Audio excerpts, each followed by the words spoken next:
தவிக தலைவர் விஜயின் பிறந்தநாளையொட்டி நெல்லையில் மன வளர்ச்சி குன்றியோர் இல்லத்தில் வசிப்பவர்களுக்கு காலை உணவு மற்றும் இனிப்புகளை தவிக நிர்வாகிகள் வழங்கினர். தமிழக வெற்றிக் கழகத்தின் தலைவரும் நடிகருமான விஜயின் 51வது பிறந்தநாள் விழாவையொட்டி நெல்லை வடக்கு மாவட்ட மீனவர் அணி அமைப்பாளர் முகமது கனி ஏற்பாட்டில் பல்வேறு நிகழ்ச்சிகள் நடத்தப்பட்டு வருகின்றன. அந்த வகையில் பாளையங்கோட்டையிலிருந்து புனித அன்னாள் மன வளர்ச்சி குன்றியோர் இல்லத்தில் வசிக்கும் குழந்தைகள் மற்றும் பெரியவர்களுக்கு காலை உணவு வழங்கும் நிகழ்ச்சி தவிக வடக்கு மாவட்ட மீனவர் அணி அமைப்பாளர் முகமது கனி ஏற்பாட்டில் நடைபெற்றது. அப்போது விஜய்க்கு பிறந்தநாள் வாழ்த்து தெரிவிக்கும் வகையில் மன வளர்ச்சி குன்றிய குழந்தைகள் மற்றும் பெரியவர்கள் கைத்தட்டி வாழ்த்துக்களை தெரிவித்தனர். தொடர்ந்து நெல்லை வடக்கு மாவட்ட இணை செயலாளர் மரியஜான் குழந்தைகளுக்கும் பெரியவர்களுக்கும் உணவு வழங்கினார். பின்னர் நிர்வாகிகள் இட்லி, வடை, கேசரி உள்ளிட்ட உணவுகளை பரிமாறினர்.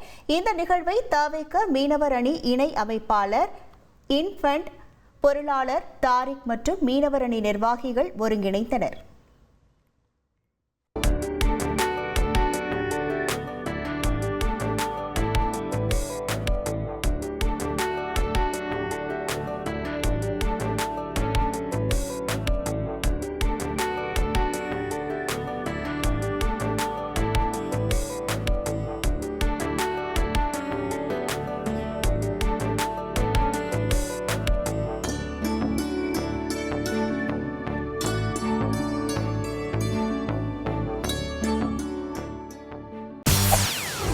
செய்திகளை உடனுக்குடன் தெரிந்து கொள்ள உடனே சப்ஸ்கிரைப் பண்ணுங்க.